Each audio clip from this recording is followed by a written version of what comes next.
अपने आत्मा के शोध में हिमालय के ऊंचे शिखर पर यात्रा कर रहा था।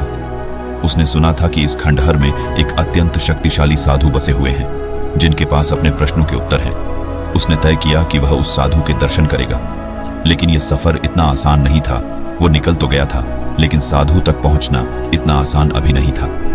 रात हो गई। दूर दूर तक न कोई इंसान न कोई जानवर अब उसे डर लगाने लगा। वो रात को एक गुफा में छुप कर बैठ गया और अगले दिन फिर से सफर पर निकल गया।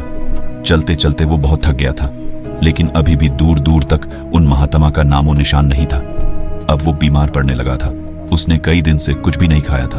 अंत में वो बेहोश होकर वाही पर गिर गया। थोड़ी देर बाद उसकी आंख खुली। वो फिर चलने लगा। युवक आगे चलते हुए वह आखिरकार साधु के आश्रम पहुंचा। वह देखा कि साधु अकेले एक छोटी गुफा में बैठे हुए थे। उनकी आंखों में अज्ञात विश्व की अद्वितीयता की झलक थी। वो बहुत शांत थे और उसे एक अलग सी ऊर्जा महसूस हो रही थी। युवक ने आदर से साधु के पास जाकर उनसे कहा, आदरणीय साधु जी, मैं आत्मा की खोज में हूं। कृपया मुझे ज्ञान दे और मेरा मार्गदर्शन करे। लेकिन महात्मा ने कहा, तुम यहां से जितना जल्दी हो सके चले जाओ। ये जगह तुम्हारा लायक नहीं है। तुम यहां पे रहोगे तो तुम कभी ठीक नहीं रह सकते, इसीलिए तुम यहां से चले जाओ। वो लड़का महात्मा से आग्रह किया, हे महात्मा, नहीं, ऐसा न बोले। मुझे यहां से नहीं जाना। मुझे आपसे राज जानने हैं। कृपा करके मुझे ज्ञान दीजिए। लेकिन महात्मा ने उसे फिर चले जाने को बोला। वो लड़का महात्मा के हाथ पैर पे गिर के याचना करने लगा कि हे महात्मा, मुझे यहां से जाने को मत बोलिए। मैं बड़ी ही मुश्किल से बहुत दूर से आया हूं। मैंने गुस्से में अपना घर छोड़ दिया क्योंकि वहां पे मुझे कोई नहीं समझता था। इसीलिए अब आप ही मुझे बताइए। मेरी जिंदगी भी बिल्कुल अकेला हो गया हूं। मेरा कोई नहीं है। महात्मा ने कहा, यह तो अच्छी बात है। अगर तुम अकेले हो, तुम अकेले दुनिया जीत सकते हो। तुम अकेले ही परिपूर्ण हो। तुम्हें किसी और की क्या जरूरत है। यह तो अच्छी बात है, लेकिन मुझे अकेले रहना नहीं आता। अकेले कैसे रहते हैं आप ही बताइए। महात्मा ने कहा, अकेले रहने में बहुत शक्ति है। अकेले रहने की ताकत को जो इंसान समझ जाता है वह इस दुनिया को जीतने की शक्ति रखता है। साधु ने आत्मा की गहराई में डूबे हुए युवक को देखा और बोले, बेटा, तुम्हारी आत्मा एक अद्भुत सागर है जिसमें विश्व की सारी ज्ञान और सत्यता छिपी हुई है। यह सागर तुम्हारे अंतर्मन की गहराई में बसा हुआ है। इसे पहचानने के लिए तुम्हें ध्यान और तप की आवश्यकता है। जब तुम अपने आत्मा को पहचानोगे तो सारे जगत का ज्ञान और सत्यता तुम्हारे पास होगा। युवक ने पूछा कि फिर आप ही बताइए, मैं किस शुरुआत कैसे करूं। महात्मा ने कहा, पहले तुम सब्र करो और तुम मेरे से थोड़ी दूर पे एक कुटिया बनाकर रहो, लेकिन तुम्हें मुझसे 1 महीने तक बात नहीं करनी। तुम 1 महीने में जो भी अनुभव करोगे तुम उसे अगले महीने मुझे बता सकते हो। इतना सुन के वो लड़का उनके कहे अनुसार उनसे थोड़ी दूर पे एक कुटिया बनाकर रहने लगा। अभी वो शुरुआत में नया नया था, इसीलिए उसे उसके बारे में कुछ नहीं पता था। उसे अकेले रहने की आदत नहीं थी। वो अपने घर वालों को याद करने लगा और जोर जोर से रोने लगा। उसे अपने माँ बाप की बहुत याद रही थी। कैसे वो लोग उसका ख्याल रखते थे, उसे खाने को देते थे और उसे कभी भी दूर नहीं होना देना चाहते थे। वो सोचा कि महात्मा के पास जाकर उस चीज का उपाय पूछे, लेकिन उसे महात्मा की बात याद आ गई कि उसे 1 महीने तक उनके पास नहीं जाना है। वो लड़का जैसे तैसे ध्यान करने लगा। धीरे धीरे कुछ वक्त और गुजर गया, लेकिन अभी भी वो अकेले रहने से वंचित था। उसका मन बार बार घबरा रहा था। वो जब भी ध्यान करने बैठता उसे घबराहट होने लगती। उसका मन बेचैन हो जाता। सर वो चाह के भी कुछ नहीं कर पाता।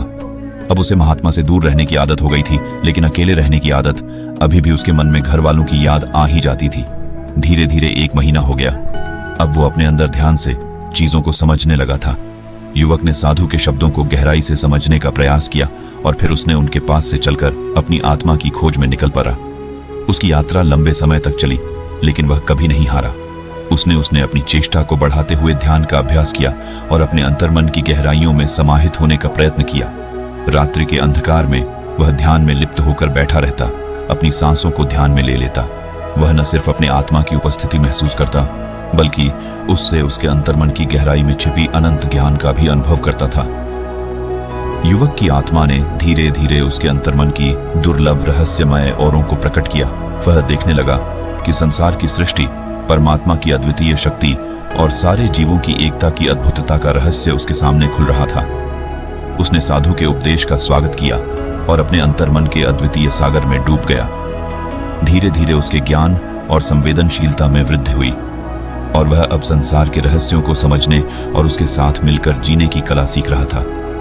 जिन विशाल समय के लिए उस साधु ने तप किया था, उस युवक ने कुछ ही दिनों में उसी अद्वितीय ज्ञान और शक्ति को प्राप्त कर लिया था। उसकी आत्मा अब स्वतंत्र थी, ज्ञान से परिपूर्ण थी। फिर उसने महात्मा से पूछा, अब काफी वक्त हो गया है, अब आप मेरे सवालों के जवाब दीजिए। महात्मा ने कहा, पूछो, क्या पूछना चाहते हो? लड़के ने कहा, अब मेरा कोई सवाल नहीं है, मेरा सिर्फ एक ही सवाल है कि अकेले रहने के क्या फायदे हैं। तब महात्मा ने कहा, अब मैं तुम्हें अकेले रहने कुछ फायदे बताता हूं। तुम इस बातों को ध्यान से सुनना हो, क्योंकि अब तुम्हारी जिंदगी बदलने वाली है। तुम्हारा मन बार बार भागता है, क्योंकि मन को अकेले रहना पसंद नहीं। इसीलिए मन चंचल है, लेकिन जो अगले रहे हैं ये आदत डाल लेते हैं या नहीं, अपने मन को अपने साथ रखना सीख लेते हैं। ये मन उनके लिए हर एक चीज करता है। 1. स्वतंत्रता और आत्मनिर्भरता। अकेले रहने से व्यक्ति को अपनी स्वतंत्रता और आत्मनिर्भरता की अधिकता होती है। वह अपने निर्णयों पर पूरी तरह से निर्भर होता है और अपने जीवन को अपनी मर्जी से चलाता है। उसे किसी भी समय, किसी भी कार्य के लिए किसी से अनुमति की आवश्यकता नहीं होती, जिससे उसका जीवन उसके स्वाधीनता और निर्भरता की भावना में वृद्धि होती है। अकेले रहने से व्यक्ति को अपने विचारों, मान्यताओं और मूल्यों को पुनर्विचार करने का समय मिलता है। वह अपनी प्राथमिकताओं के लिए स्पष्टता से निर्णय लेता है और अपने जीवन को संचालित करता है। स्वतंत्रता की यह भावना व्यक्ति को अपनी स्थिति पर पूरी तरह से जिम्मेदारी लेने के लिए प्रेरित करती है। वह अपने सपनों और लक्ष्यों को प्राप्त करने के लिए संकल्पित होता है और अपने प्रयासों में समर्थ होता है। आत्मनिर्भरता के माध्यम से व्यक्ति स्वयं के साथ समय बिताने का अवसर प्राप्त करता है। वह अपने रोजाना के कामों और जीवन के क्षेत्रों में स्वायत्त रूप से प्रबंधन करता है और अपनी क्षमताओं का विकास करता है। अकेले रहने से व्यक्ति को अपनी सक्षमता और निजी शक्तियों पर विश्वास होता है। वह अपने आप में स्थिर और मजबूत महसूस करता है, जिससे उसका आत्मविश्वास बढ़ता है और वह जीवन के हर चुनौती का सामना करने के लिए तैयार होता है। 2. स्वाधीनता की भावना। अकेले रहने से व्यक्ति को स्वाधीनता की भावना महसूस होती है। वह अपने विचारों, अभिवृत्तियों और दृष्टिकोण पर पूरी तरह से निर्भर होता है और अपने जीवन के हर क्षण को अपने नियंत्रण में रखता है। स्वाधीनता की यह भावना व्यक्ति को अपनी स्थिति पर पूरी तरह से जिम्मेदारी लेने के लिए प्रेरित करती है। वह अपने सपनों और लक्ष्यों को प्राप्त करने के लिए संकल्पित होता है और अपने प्रयासों में समर्थ होता है। स्वाधीनता की भावना व्यक्ति को अपने स्वतंत्रता की कीमत को समझने में मदद करती है। वह खुद को अपने फैसलों के लिए जिम्मेदार समझता है और अपने जीवन के प्रत्येक क्षण को खुद से समझने का अवसर प्रदान करता है। अकेले रहकर व्यक्ति अपनी पसंदीदा गतिविधियों में लिप्त हो सकता है और अपने मन की शांति और सुख की खोज में निकल सकता है। वह अपने आप के साथ समय बिताने के माध्यम से अपने स्वास्थ्य और आत्मिक विकास का ध्यान रख सकता है। स्वाधीनता की भावना व्यक्ति को अपने जीवन में अपने मार्ग को चुनने की क्षमता प्रदान करती है।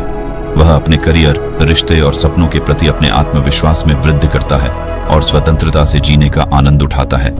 स्वाधीनता की भावना व्यक्ति को स्वतंत्रता के लाभों का अनुभव कराती है, जैसे कि स्वतंत्रता का आनंद और खुद पर निर्भर रहने का आत्मविश्वास। वह अपने जीवन के हर पहलू को अपनी पसंदीदा तरीके से अनुभव करता है और खुद के साथ संतुष्ट और पूर्ण महसूस करता है। 3. शांति और स्थिरता। अकेले रहने से व्यक्ति को अपने आत्मिक शांति और स्थिरता का अनुभव होता है। वह अपने आप के साथ बसते हैं, जिससे उन्हें अधिक शांति और संतुलन की अनुभूति होती है।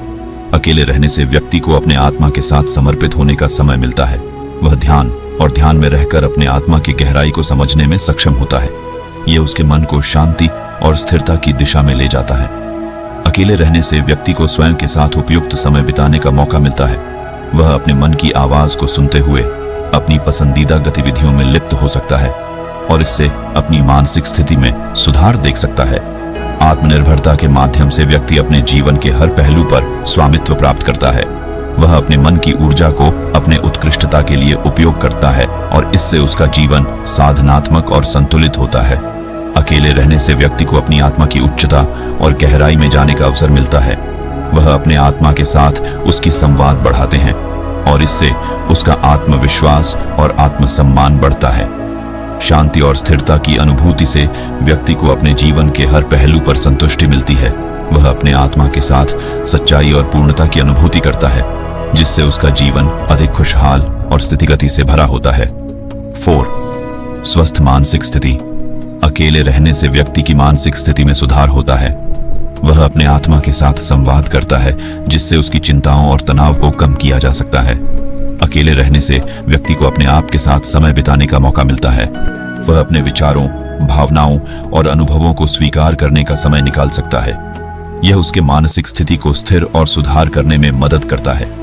स्वतंत्र और अकेले होने के कारण व्यक्ति को अपनी मानसिक स्थिति को समझने और उस पर नियंत्रण पाने का अवसर मिलता है। वह अपने मन की ऊर्जा को सक्रिय और सकुशल तरीके से प्रवाहित करता है। अकेले रहने से व्यक्ति को अपने विचारों को शुद्ध करने के लिए समय मिलता है। वह अपनी चिंताओं और दुविधाओं को समझता है और उन्हें हल करने के लिए स्थिर मन से प्रयास करता है। स्वतंत्रता के साथ व्यक्ति को अपनी पसंदीदा गतिविधियों में लिप्त होने का समय मिलता है। ये गतिविधियां जैसे कि ध्यान, योग, शिल्प, संगीत, लेखन आदि मानसिक संतुलन और सुख के लिए उत्तम हो सकती हैं। अकेले रहकर व्यक्ति अपने आत्मा के साथ शांति और स्थिरता की खोज में निकल सकता है। यह उसे अपने जीवन के महत्वपूर्ण मुद्दों पर ध्यान केंद्रित करने में मदद करता है और उसे अपने लक्ष्यों की ओर अग्रसर बनाता है। अकेले रहने से व्यक्ति को अपनी व्यक्तिगत गहराई का परिचय होता है। वह अपने असली स्वभाव और प्राथमिकताओं को समझता है और इससे अपने जीवन को और बेहतर तरीके से जीने की क्षमता प्राप्त करता है। इस प्रकार हिमालय की गोद में बसे एक अद्वितीय साधु की तपस्या और ज्ञान ने उस युवक के जीवन को एक नई दिशा दी और उसे असीम सफलता की ओर ले जाया। उसने अपने आत्मा के साथ एक अद्वितीय संबंध बनाया और सभी के लिए प्रेरणा का स्रोत बन गया। ये कहानी हमें यह सिखाती है कि हमारे जीवन में सफलता की राह का मार्ग हमारे अंतर्मन में ही छिपा होता है। ध्यान और तप से हम अपने आत्मा के साथ संवाद स्थापित कर सकते हैं और अपने जीवन को सफल और समृद्ध बना सकते हैं। यह हमें यह भी याद दिलाती है कि हर यात्रा की शुरुआत और सफलता का सिर्फ एक ही रास्ता होता है, अपने आत्मा की ओर। बाकी कहानी आपको कैसी लगी? आप हमें जरूर